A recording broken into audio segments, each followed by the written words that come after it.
तो बच्चों अभी हम लोगों ने पढ़ा था शून्य के प्रगुण। क्या? शून्य के प्रगुण। अब हम लोग पढ़ेंगे एक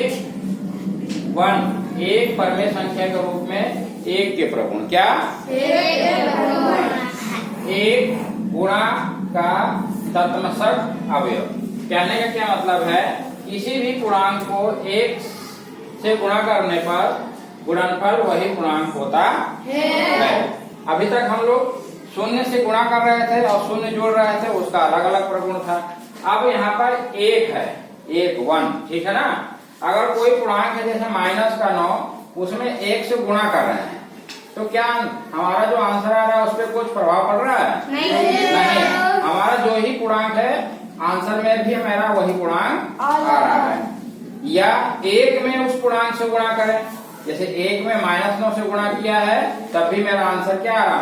-9 ही आ रहा है। तो कहने का मतलब इसका एक परिभाषित रूप है कि किसी परमेय संख्या में भी एक से गुणा अथवा एक में वही परमेय संख्या से गुणा करे तो गुणनफल वही परमेय संख्या होती है।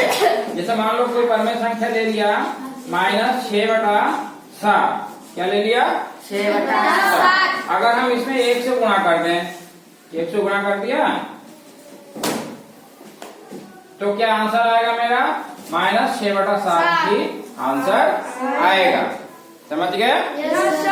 अभी -6/7 में एक से गुणा कर रहे थे, अब एक में गुणा करें। क्या? एक में गुणा करें -6/7, तब भी आंसर क्या आएगा मेरा?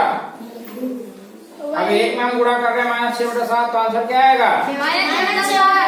-6/7 ही आंसर आएगा।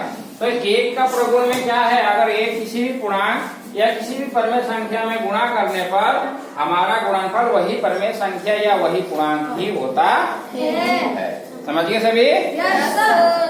Thank you class.